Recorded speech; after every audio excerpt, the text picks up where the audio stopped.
ज्ञानेन्द्र साई पनि यति बेला देख्न सक्नुहुन्छ सडकमा हिँडेर आइसक्नु भएको छ। पूर्व राजा ज्ञानेन्द्र शाहको स्वागतको लागि सांसद ज्ञानेन्द्र साई पनि यति बेला सडकमा हिँडेर जाँदै हुनुहुन्छ कोटेश्वरबाट। प्रचण्डले राजालाई निकाल छोएर देखास् त। भारतको देहरादूनको चक्रतामा तालिम गर्यो प्रचण्डले। त्यसको सेना भारतको सेनाको सहयोग लिएर राष्ट्रतन्त्रमाथि त्यो व्यवस्थामाथि आक्रमण गरेको थियो प्रचण्डले। प्रचण्ड नेपाली हो र उनकै अनि यो देश कस्तो देश प्रचण्ड यो चन्द्रसूर्य अङ्कित झण्डा प्रचण्डले बनाएको हो। प्रचण्डहरूले त यो राष्ट्रको राष्ट्रिय अस्तित्व अस्वीकार गरेका थिए। यो झण्डा बदल्न खोजेका थिए, देशको नाम बदल्न खोजेका थिए। अनि प्रचण्ड नेपाली हुन्? तपाईँ यस्तो प्रश्न नगर्नुहोस्। दर्शक यति बेला हामी काठमाडौँमा छौँ, देख्न सक्नुहुन्छ पूर्व राजा यति बेला काठमाडौँको त्रिभुवन अन्तर्राष्ट्रिय विमानस्थलमा आउँदै हुन्छ। उहाँको स्वागतको लागि देख्न सक्नुहुन्छ यति बेला हजारौँ नागरिकहरू सडकमा उत्रिएका छन्। दर्शकवृन्द देख्न सक्नुहुन्छ यति बेला काठमाडौँका नेवारहरू पनि सडकमा उत्रिएका छन्। हामीले दृश्यमा देखाइरहेका छौँ नेपालको झन्डा हातमा छ र बाइक सहित यति बेला पूर्व राजालाई स्वागतको लागि यति बेला माहौल निकै तातेको छ। अपेक्षित रूपमा जनताले सेनाप्रति भरोसा राखेको त राम्रो कुरा हो, सकारात्मक पक्षका कुरा हुन्, त्यो आरोप होइन। जो आज सुन्नुहोस् न, प्रचण्डले सेनालाई चलाउँदा के अभिगत भोग्नु पर्यो थाहा छ नि तपाईँलाई? हामीले सेनालाई सरकारमा बसेर सेनामाथि दण्ड वर्षाएको हो र? हामीले त सेनालाई यो राष्ट्र बचाइदिए, राष्ट्र बचाउने तिमीहरू चुरो, राष्ट्रको चुरो। राष्ट्रको एउटा रुखको तीनटा लेयर हुन्छ, एउटा बोक्रा हुन्छ, त्यसपछि सेतो भाग हुन्छ, भित्र चुरो हुन्छ हो। त्यो रातो भाग चुरो नेपाली सेना हो, राष्ट्रको सेना हो। त्यो राष्ट्रको सेनाले राष्ट्र र जनताको पक्षमा लाग्नुपर्छ, ताकि दलाल, देश बेचुवा दलाल, भ्रष्टाचारी जस्तो विदेशी दलाल जसले यो राष्ट्रको अस्तित्व ख्याल लगाउँछ, जसले यो राष्ट्र बाँच्न दिँदैन, जसले यो राष्ट्रलाई अरूको उपनिवेश कायम गराउन खोज्छ। चाहना चाहिँ सेनाले राजा ल्याइदियोस् भन्ने हो। सेना अवश्य पनि सेनाले जनताको भावनालाई कदर गर्नुपर्छ। म पूर्व सैनिक हो, म त्यही भन्न चाहन्छु। जस्तो तपाईँ पूर्व सैनिक भन्नुभयो होइन, आज हेर्नुहोस् यो मात्रामा मानिसहरूको उपस्थिति छ। यो मात्राले गएर राजालाई स्वागत गर्ने भनेर त्यो भिडमा लिएर जाँदा राजाको सुरक्षा चुनौती पनि त होला नि। तपाईँ आफै सुरक्षाकर्मी पनि होइन, त्यो यो भिडले घेर्दैन नि त राजालाई। बाहिर स्वागत हो, यो जनताले राष्ट्रलाई राष्ट्रिय अन्तर्राष्ट्रिय रूपमा दिएको सन्देश हो। त्यहाँ भिडभाड गरेर राजालाई छेक्न जाँदैन नि त।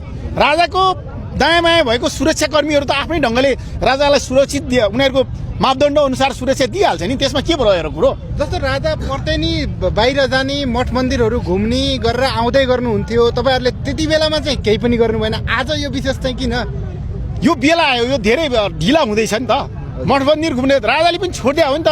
सबै नेपाली जनता हुन्, नेपालीको चाहना के छ, नेपालका नेताहरूले तिनीहरूसँग के सोच छ, कसरी नेपाल राष्ट्रलाई समृद्ध बनाउन सक्छन्, नेपालको सार्वभौमिकता, राष्ट्रिय अखण्डता कसरी सुरक्षित गर्न सक्छन्, त्यसरी सुरक्षित गराउन सकिन्छ, राष्ट्रियताको सुरक्षा कसरी हुन्छ, राष्ट्रको स्वतन्त्रताको रक्षा कसरी हुन्छ, त्यो विषयमा जनताको भावना जोडियोस्। हामीबाट विमति भएको रहेछ भन्ने जुन विदेशीले जुन भड्काइयो, जुन किसिमले प्रचार गरियो, भ्रम छरियो होइन। अनि त्यसपछि राजाले के भन्यो भन्दाखेरि, ल जनताको चाहना राजाको पहिलादेखिको के छ भने, तपाईँको परम्परा के छ हाम्रो नेपालको राज संस्थाको भने लोकसम्मतिको आधारमा चल्ने।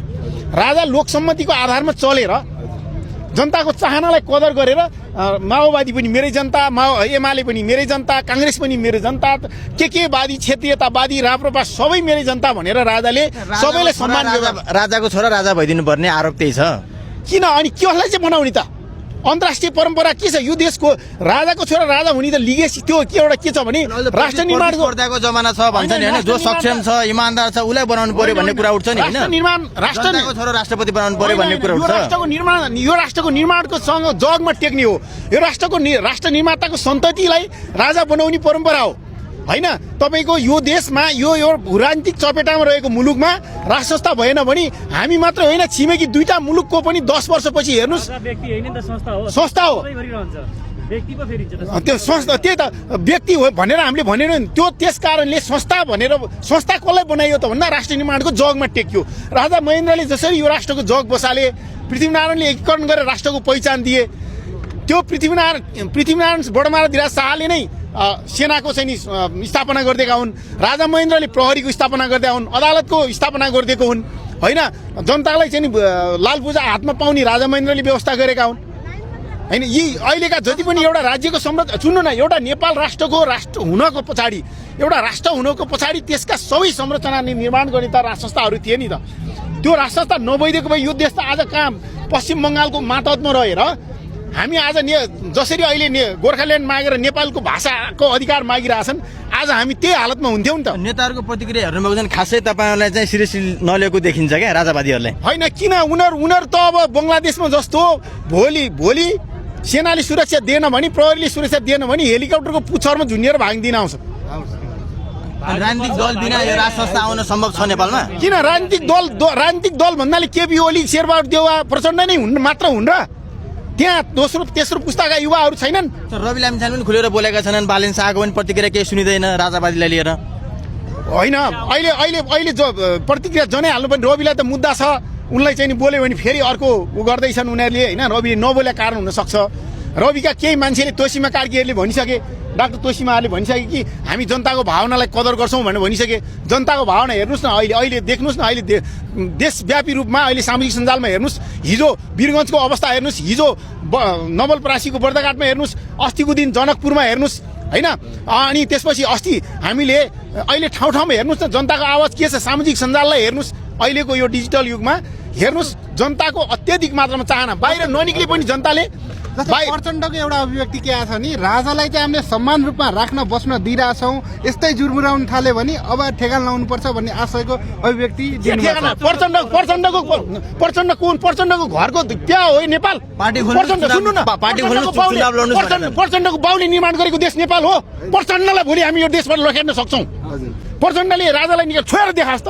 प्रचण्डले नै हो नि त यो राजतन्त्र फालेको भनिन्छ नि। भारतको देहरादुनको चक्रतामा तालिम गर्यो प्रचण्डले। त्यसको भारतको सेनाको सहयोग लिएर राजतन्त्रमाथि त्यो व्यवस्थामाथि आक्रमण गरेको थियो प्रचण्डले। प्रचण्ड नेपाली हो र? उनकै अनि यो देश यो चन्द्रसूर्य अङ्कित झन्डा प्रचण्डले बनाएको हो। प्रचण्डको यो देशको राष्ट्रको अस्तित्व प्रचण्डहरूले त यो राष्ट्रको राष्ट्रिय अस्तित्व अस्वीकार गरेका थिए।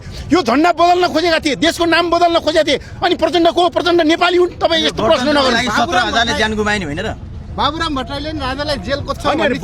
बाबुराम दलाल त उहिले भनिसक्यो नि, नेपाललाई शान्ति क्षेत्र प्रस्ताव लिएर जाँदाखेरि राजा वीरेन्द्रलाई असफल बनाउने। भारतको देहरादुनको भारतको चाहिँ जवाहरलाल नेहरू विश्वविद्यालयमा अध्ययनरत हुँदाखेरि राजा वीरेन्द्रले जसरी भारतसँग वार्ता गर्न जानु भएको थियो त्यति बेला कालो झन्डा देखाएर अनि भारतले के भन्यो, तपाईँकै नेपालीले त आज चाहिँ नि शान्ति चाहेको छैन अनि हामी गर्न सक्दैनौँ। 116 राष्ट्रले नेपाललाई शान्ति क्षेत्रको प्रस्तावमा समर्थन दिइसकेको अवस्था थियो। त्यही साल संयुक्त राष्ट्रसङ्घको महासभाबाट पास हुन्थ्यो। यदि त्यो महासभाबाट पास भइदिएको भए नेपाल आज स्विजरल्यान्डको अवस्थामा हुन्थ्यो। न आज नेपाली चाहिँ अर्काको श्रमको बेच्नलाई बेल्चा खाडीमा बेल्चा हाल्न जानु पर्थ्यो। आज संसारको लगानी यहीँ हुन्थ्यो। न आज कुनै विद्रोह आन्दोलन धरपकड काहीँ के पनि हुँदैन थियो। नेपाल यस्तो विश्वको हिरो राष्ट्र हुने थियो। त्यस्ता बाबुराम पात्रहरू जन्माएर गोर्खाको लुइटेल हाई स्कुलमा बाबुराम जस्ता पात्रलाई ल्याएर पढाइएर विदेशी आमाले आएर पढाएर त्यस्तो जन्माएर नेपाल आमाको काखमा नेपाल आमालाई छुरी हान्ने शत्रु जन्मेका हुन् बाबुराम प्रचण्ड भन्ने गद्दारहरू हुन्थ्यो। हस्, समाजलाई धन्यवाद। हस्, यहाँलाई पनि धन्यवाद।